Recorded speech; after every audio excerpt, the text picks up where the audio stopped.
feeling like a shark in a shrimp tank. Big fish, small pond in the shrimp tank. When it take a swim, only option is to win. Welcome to the post-show wrap-up of the Shrimp Tank. I'm Brad Berger, along with my co-host Dan Whedon. Our guest today is Dave Frederick with the Coffee Oasis. We just had an intriguing and fun conversation with Dave. To listen to the entire podcast, visit us on the World Wide Web at seattle.shrimptankpodcast.com or subscribe to our podcast on iTunes. We're always very interested in your feedback, so please do not forget to rate us. You know, Dave, one of the things that I found intriguing about our conversation today is the fact that you described having a calling or mission, but weren't exactly sure how that was going to manifest itself. And then you also used a term that I thought was really interesting. So if you'd share a little bit about with our audience about how that came about. Okay. Our intention from the beginning was just to reach out to homeless and street youth on the streets. We had no intention of a coffee shop being a part of that, and that's why I think I describe myself as an unintentional entrepreneur, because I did not drink coffee. I did not know what a cappuccino was. I thought it was something in a packet that was very sweet. And so for us, it's just been kind of this passion to want to do something for youth. And then as the business became a part of it, a passion to be the best business that we could be. And so for us, it's just been vision and passion that has driven us to be better, to do more, and to become everything that we think we could be in serving these youth.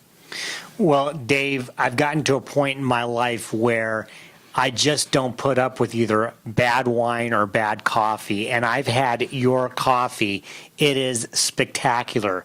Talk to us about how you have taken this business and really turned it into a great coffee business as well. I think the word would be becoming a student. When we determined that we wanted to do coffee and do it well and do social services and do it well, I'm an avid student, so lots of reading, lots of seminars, conferences, coffee tasting, roasting seminars, so that we could just be the very best we think we could be. Because you roast your own coffee. That's right. Yeah. That's right. So, Dave, I know one of the things that you do is you are making a huge impact with homeless youth. And I was really interested because I think our audience would be fascinated by the work that you're doing. Tell us a little bit about the work that you're doing with homeless. We call it a continuum of services. It begins with, we have staff and volunteers throughout the community that are on the streets connecting with homeless youth. They're in our schools meeting with homeless youth that are dropping out. We have drop-in centers where staff and volunteers are building relationships, hopefully moving these youth to want to enter case management so they can be helped with housing, education, joblessness, and then we have housing programs, a shelter, transitional houses. And so it's just this continuum of services along with mental health therapists, chemical dependency counselors, just the whole network to serve youth in the best way that we can serve them.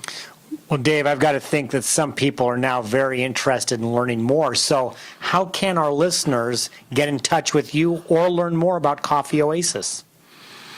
They can do that by going to our website at www.thecoffeeoasis.com and learn about our history, our programs, our locations, and while you're there, you can order a bag of coffee on our online store. And sign up for their newsletter. Sign up for their newsletter. It's a good one. Yes. Well, excellent. So this is really just a glimpse of what you can expect by listening to the entire podcast. We'd like you to visit seattle.shrimptankpodcast.com or subscribe to our podcast on iTunes.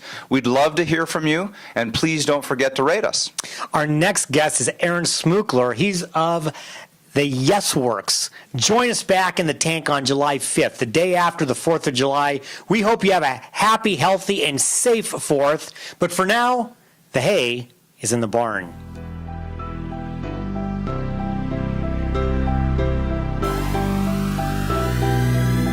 I've been feeling like a shark in a shrimp tank.